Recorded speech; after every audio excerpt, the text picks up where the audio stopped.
Student, this is professor Arif Sheikh. आज हम लोग लाए हैं second video monopolistic competition chapter का। Second question is very important question, short run equilibrium under monopolistic competition. देखो, हम लोग सबसे पहला शॉर्ट रन इक्विलिब्रियम का कॉन्सेप्ट मैंने आप लोग को लास्ट वीडियो में भी समझाया था कि शॉर्ट रन होता क्या है। अब ये मार्केट जो है मोनोपोलिस्टिक कंपटीशन मार्केट है, जिसका मैंने फीचर्स आप लोगों को अच्छे से समझाया हूँ। उस मार्केट को आप लोगों को पहले समझना है, उसके बाद यहाँ पर ये कंसेप्ट में आना है। तो शॉर्ट रन मोनोपोलिस्टिक कंपटीशन एक ऐसा मार्केट है जहाँ पर large number of buyer, large number of sellers होते हैं। ये तो मैंने सारे कंसेप्ट आपको क्लियर कर दिए। शॉर्ट रन मतलब कि अब जो है यहाँ पर मार्केट में नए नए बिजनेस स्टार्ट किए हैं, ठीक है। अब उसमें क्या पॉसिबिलिटीज है। शॉर्ट रन अभी अभी स्टार्ट करके 6 मंथ हुआ है या साल भर हुआ है। अब इसके अंदर मार्केट के अंदर सेलर्स को क्या पॉसिबिलिटीज आ सकती है। तो सेलर को पॉसिबिलिटी बताया है कि अगर वो आते साथ ही वो सुपर नॉर्मल प्रॉफिट में भी जा सकता है। सुपर नॉर्मल प्रॉफिट का मतलब होता है total revenue is greater than total cost, या average revenue is greater than average cost, ठीक है। या तो उसका रेवेन्यू मतलब इनकम जो है वो ज्यादा होगा एज कंपेयर टू कॉस्ट मतलब खर्चे से, या फिर वो लॉस में भी जा सकता, आया है लेकिन बिजनेस नहीं चल रहा है तो हम लोग बोलेंगे total revenue is less than total cost, या average revenue is less than average cost. जो उसका रेवेन्यू है वो कम है और लेकिन खर्चा जो है वो बहुत ही ज्यादा है। तो शॉर्ट रन का मीनिंग हम लोग देखेंगे students. In short run equilibrium is the period in which all factor of production can not be change, ठीक है। अभी अभी तो आया है बिजनेस में, तो इतना जल्दी थोड़ी ना वो अपने बिजनेस को फटाफट सेटअप को चेंज करेगा। तो यहाँ पर दिया है कि in which all factor of production can not be change, ठीक है। Some factor will remain fixed in short run. अभी अभी बिजनेस स्टार्ट किया है तो कुछ फैक्टर जो है वो उसके फिक्स रहेंगे। जैसे कि उसने जो मशीन दिया है वो मशीन को इतना जल्दी वो चेंज नहीं करेगा। जहाँ पे उसने रेंट पे अगर घर लिया है, जहाँ पे बिजनेस कर रहा है, तो वहां पे भी वो उसको चेंज नहीं करेगा। Some factor will remain fix. फिर से वही यहाँ पर टू कंडीशंस, यहाँ पर मोनोपोलिस्टिक कंपटीशन के अंदर भी इक्विलिब्रियम के टू कंडीशंस है, जहाँ पे marginal revenue is equal to marginal cost होना चाहिए and MC curve cuts MR from below. ये दो कंडीशंस हमको हर एक मार्केट्स के अंदर फॉलो करने हैं। मैंने आपको perfect competition in short run में भी बताया था, फिर मैंने मोनोपोली में भी आपको ये कंसेप्ट बताया था, और मोनोपोलिस्टिक में भी ये कंसेप्ट है, ठीक है। Marginal revenue should be equal to marginal cost. Marginal revenue means additional revenue and marginal cost का मतलब होता है एडिशनल कॉस्ट। तो यहाँ पर दोनों इक्वल होना चाहिए। अगर इक्वल नहीं होगा तो क्या होगा, प्रॉफिट जो है वो गिर जाएगा। प्रॉफिट गिरना मतलब कि फिर वो एडिशनल कॉस्ट नहीं करेगा। अगर मुझे पता है कि मैं 4 लेबर पे मुझे 10 आउटपुट आ रहा है, तो मैं 5th लेबर को हायर नहीं करूंगा, क्योंकि 4 लेबर मुझे 10 आउटपुट दे रहे हैं, तो मतलब मुझे ज्यादा प्रॉफिट आ रहा है। एक एग्जांपल में बता रहा हूँ, तो आगे का कॉस्ट मैं क्यों करूँ। तो that's why marginal revenue should be equal to marginal cost. तो सबसे पहला हम लोग देखेंगे यहाँ पर सुपर नॉर्मल प्रॉफिट। तो सुपर नॉर्मल प्रॉफिट का मीनिंग आप स्टूडेंट्स लिख सकते हो कि when total revenue is greater than total cost या average revenue is greater than average cost, it is known as super normal profit, ठीक है। अब उसके डायग्राम्स में हम लोग देखेंगे। सबसे पहला हम लोग स्टार्ट करेंगे, यहाँ पर कॉन्सेप्ट में बनाएंगे एवरेज रेवेन्यू। तो सबसे पहला AR बनेगा, एवरेज रेवेन्यू बनेगा, ठीक है। फिर दूसरा बनेगा मार्जिनल रेवेन्यू, ठीक है। एवरेज रेवेन्यू और मार्जिनल रेवेन्यू, अगेन यहाँ पर इस कंसेप्ट को आपको मैंने समझाया था पहले भी कि जैसे जैसे प्राइस बढ़ता जाएगा क्वांटिटी क्या होती जाएगी, कम होती जाएगी। प्राइस बढ़ा, क्वांटिटी कम हो गई, ठीक है। अगर कोलगेट वाले ने प्राइस बढ़ाएंगे तो उसकी क्वांटिटी जो है वो मार्केट में डिमांड उसका कम हो जाएगा, तो उसका रेवेन्यू जो है वो डाउनवर्ड जाएगा, ठीक है। एवरेज रेवेन्यू और मार्जिनल रेवेन्यू, ठीक है। लेकिन यहाँ पे क्या बोला है, MC curve cut MR from below. पहले इक्विलिब्रियम देखना है हमको। इक्विलिब्रियम मतलब वो कंडीशन जहां पर मैंने बताया उसके आगे वो लोग नहीं जाएंगे, इक्वल करेंगे। तो MC curve cut MR from below, क्यों ऐसा बोला है एमसी कर्व को बिलो से कट करना है। देखो, कॉस्ट कभी भी कम नहीं होता, कॉस्ट हमेशा बढ़ता है, ठीक है। आज आप अगर 8000 रेंट दे रहे हो तो कल आप 10,000 रेंट दोगे। कॉस्ट कभी कम नहीं होगा। रॉ मटेरियल का प्राइस भी बढ़ता रहता है, तो इसीलिए उसको अपवर्ड तरफ डायरेक्शन में दिखाना है। तो आप इसको ऐसा अपवर्ड लेके जाएंगे मार्जिनल कॉस्ट को। तो जहां पर marginal revenue equal to marginal cost होगा, ये फर्म का मैक्सिमम कैपेसिटी रहेगी इक्विलिब्रियम। ये इक्विलिब्रियम पे फर्म का क्यू आएगा क्वांटिटी, इतनी क्वांटिटी पे मुझे मैक्सिमम प्रॉफिट हो रहा है, मैं इसके आगे नहीं जाऊंगा, ठीक है। फिर उसके ऊपर में जाके मैंने सी नाम दिया AR पे, इनकम एवरेज रेवेन्यू, और यहाँ पर जब हम लोग उसको ऐड करेंगे y एक्सिस पे तो प्राइस पे P, तो टोटल रेवेन्यू मेरा बन जाएगा OPCQ, total revenue is OPCQ, ठीक है। सेम यही कंसेप्ट को आपको लॉस में भी बताना है। सबसे पहला आप बनाओगे एवरेज रेवेन्यू, दूसरा आप बनाओगे मार्जिनल रेवेन्यू, फिर मार्जिनल रेवेन्यू को MC कर्व कट करेगा फ्रॉम बिलो, कॉस्ट कभी भी कम नहीं होता है, MC कर्व कट किया, यहाँ पर इक्विलिब्रियम आया, इस इक्विलिब्रियम पे फर्म का क्वांटिटी सेट हो गया, Q is the quantity, C is the income AR पे है, और P इज द प्राइस, तो OPCQ टोटल रेवेन्यू जो है OPCQ बन गया। अब सबसे इंपॉर्टेंट यहाँ पर हम लोग को देखना है super normal profit.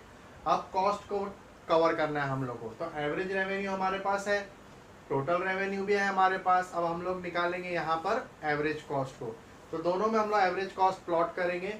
Again C यहाँ पर है, देखना हम लोग को इक्विलिब्रियम कंडीशन से ही है, ठीक है। तो C के ऊपर से अगर कॉस्ट गया मतलब तो कॉस्ट ज्यादा दिखेगा और इनकम कम दिखेगा, वैसा नहीं करना है हमको, कॉस्ट को C के नीचे रखना है, ठीक है। तो कॉस्ट भी मार्जिनल कॉस्ट की तरह ऐसा अपवर्ड ही जाएगा, एवरेज कॉस्ट भी, क्योंकि फिर से मैं बोल रहा हूँ कि कॉस्ट कभी कम नहीं होता, वो इन्फ्लेशन बढ़ते रहता है, तो कॉस्ट भी जो है वो क्या होता है, बढ़ते जाता है। तो अगेन एवरेज कॉस्ट भी ऐसे ही आएगा, लेकिन हम लोग कंसिडर करेंगे इक्विलिब्रियम से। तो ये एवरेज कॉस्ट गया यहाँ पर, देखो इक्विलिब्रियम से हमने कंसिडर किया, इसको हमने नाम दिया A, और A को हम लोग ने यहाँ पर जोड़ा और यहाँ पे नाम दिया B। अभी देखो OBAQ, ठीक है, TR क्या था हमारा OPCQ, TC है हमारा OBAQ। तो मुझे बताओ OPCQ बड़ा है क्या OBAQ बड़ा है? तो ऑब्वियसली टोटल रेवेन्यू बड़ा है OPCQ किसके मुकाबले में, OBAQ के। तो ये वाला जो एरिया बन जाएगा PBAC, PBAC क्या बन जाएगा हमारा, प्रॉफिट बन जाएगा, ठीक है। होप आप लोग को समझ में आया स्टूडेंट्स, पहला वाला डायग्राम। सेकंड में देखो आप लोग, जैसे एवरेज कॉस्ट नीचे से गया तो क्या आया था, प्रॉफिट आया था। अब एवरेज कॉस्ट C के ऊपर से जाएगा, C के ऊपर से जाएगा, C के नीचे से A पॉइंट था, कॉस्ट नीचे इनकम ऊपर। देखो A जो है एवरेज कॉस्ट पे था, C जो है एवरेज रेवेन्यू पे था, वैसे ही हमारा जो C है इनकम पे। अभी मैं एवरेज कॉस्ट को ऊपर से ले रहा हूँ, एवरेज कॉस्ट। तो यहाँ पर अगेन इक्विलिब्रियम से मैंने ऊपर टच किया A, और यहाँ पर B। तो अब मुझे बताओ OBAQ बड़ा है क्या OPCQ बड़ा है? तो अगेन OBAQ बड़ा है, टोटल कॉस्ट ज्यादा है टोटल रेवेन्यू से। तो ये जो एरिया बन जाएगा हमारा BPCA, ये बन जाएगा हमारा लॉस एरिया, ठीक है। तो आप इसको एकदम सिंपल वे में एक्सप्लेनेशन कर सकते हो स्टूडेंट्स। कैसे एक्सप्लेन करोगे? In the about diagram x axis there is quantity, y axis there is AR, MR and price. फिर आप बताओ the total revenue is OPCQ which is greater than total cost OBAQ, ठीक है, and the profit area is PBAC, that's it.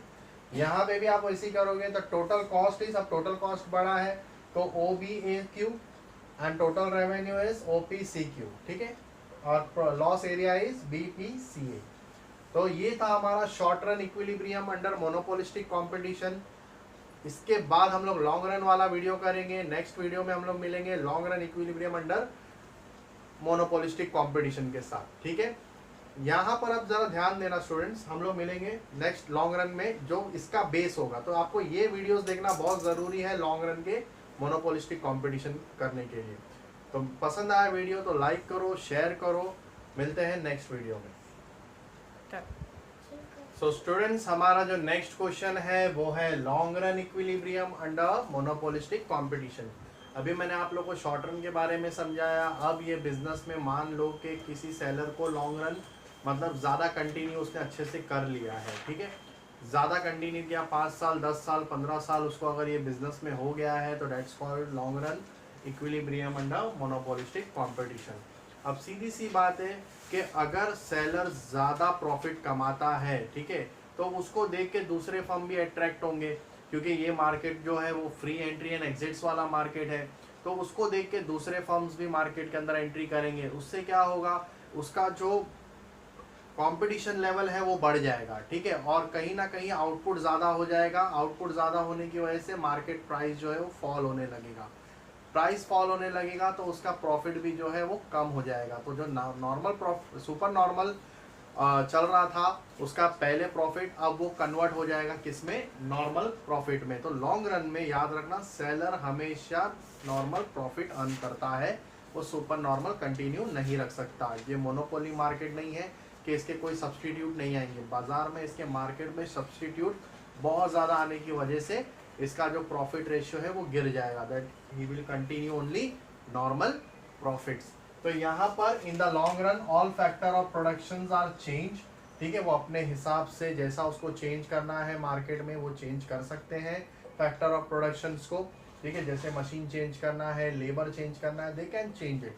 फिर उसके बाद there are free entry and exits of firm without any restriction, ये market में कोई भी आ सकता है और कोई भी जा सकता है, कोई पाबंदी नहीं है यहाँ पर। When some firm earn super normal profit it attract many other firm, जैसे अगर कोलगेट ने आते साथ ही बहुत ज़्यादा प्रॉफिट कमाया तो उसको देख के बहुत सारे फर्म्स अट्रैक्ट होंगे, पेप्सोडेंट, क्लोजअप, डाबर, मिसवाक, बहुत सारे ऐसे फर्म्स हैं जो आ जाएंगे मार्केट के अंदर, ठीक है। देयरफॉर आउटपुट क्या हो जाएगा, इंक्रीज हो जाएगा, एंड मार्केट प्राइस क्या हो जाएगा, फॉल हो जाएगा, ठीक है। तो सुपर नॉर्मल प्रॉफिट जो चल रहा था कोलगेट का वो वाइप आउट हो जाएगा, खत्म हो जाएगा, और normal profit will continue in the long run, ठीक है। तो यहाँ पर भी हम इसको डायग्राम्स के हिसाब से समझेंगे स्टूडेंट्स। नॉर्मल प्रॉफिट्स का मतलब होता है जहाँ पे total revenue equal to total cost होगा, या average revenue is equal to average cost होगा, इसको हम लोग बोलेंगे नॉर्मल प्रॉफिट। सुपर नॉर्मल में ग्रेटर था और लॉस में टोटल कॉस्ट ग्रेटर था, टोटल रेवेन्यू कम था, यहाँ पे दोनों इक्वल हुआ। अगेन यहाँ पर हम लोग सबसे पहला इनकम की लाइन बनाएंगे, एवरेज रेवेन्यू बन गया AR, ठीक है। अभी मैंने बताया था आप लोगों को कि जैसे जैसे प्राइस बढ़ेगा डिमांड वैसे वैसे कम होगा तो रेवेन्यू भी उसका डाउनफॉल जाएगा। उसके बाद मार्जिनल रेवेन्यू, ठीक है। फिर इक्विलिब्रियम कंडीशंस को हम लोग फुलफिल करेंगे, MR should be equal to marginal cost, और marginal cost cut MR from below, ठीक है, जो मैंने अभी आपको बताया हूँ। यहाँ पर ये इक्विलिब्रियम आ गया, ये इक्विलिब्रियम पे फर्म का क्वांटिटी सेट हो गया कि यहाँ पर इतना क्वांटिटी हमें सेल करना है, इसके आगे नहीं जाना है, क्योंकि इसके आगे अगर हम लोग कॉस्ट करेंगे तो क्या होगा, लॉस होगा, प्रॉफिट गिर जाएगा। और यहाँ पर हमारा इनकम आ जाएगा CAR पे, यहाँ पर हमारा प्राइस हो जाएगा P, तो हमारा टोटल रेवेन्यू जो है स्टूडेंट्स वो बन रहा है OPCQ। अभी हम लोग एवरेज कॉस्ट बनाएंगे और देखेंगे कि एवरेज कॉस्ट कैसे। देखो जब मैंने बताया आपको C के ऊपर से गया था, इनकम लाइन के ऊपर से गया तो लॉस आया था, इनकम लाइन के नीचे से गया था तो प्रॉफिट हुआ था, क्योंकि कॉस्ट को हमने कम बताया। अब हमें बताना है साथ में, तो हम लोग क्या करेंगे, एवरेज कॉस्ट को C के साथ ही जोड़ेंगे। एवरेज कॉस्ट देखना हमें इक्विलिब्रियम से ही है, तो यहाँ पर भी C के साथ ही एवरेज कॉस्ट भी टच हो रहा है, तो हमारा टोटल कॉस्ट है OP, ये भी हमारा OPCQ ही है, तो दोनों इक्वल हो गए। Total revenue is OPCQ and total cost is also OPCQ। C जो है वो AR पे भी है, C जो है वो एवरेज कॉस्ट पे भी है। तो यहाँ पर आप जब उसको एक्सप्लेन करोगे स्टूडेंट्स, तो सिंपल लैंग्वेज में एक्सप्लेन करो कि when total revenue is equal to total cost, या when average revenue is equal to average cost, the firm earn normal profit. In the about diagram बनाओ, डायग्राम्स का x axis y axis explain करो। फिर उसके बाद total revenue is OPCQ, ठीक है, which is equal to total cost OPCQ, ठीक है, ये एक्सप्लेन करके the firm earn normal profits. तो यहाँ पर हम लोग ने स्टूडेंट्स कंप्लीट किया short run and long run equilibrium under monopolistic competition. पसंद आया वीडियो तो लाइक करो, शेयर करो अपने दोस्तों के साथ में। मिलते हैं हम लोग नेक्स्ट वीडियो में नेक्स्ट चैप्टर के साथ। That's all for today.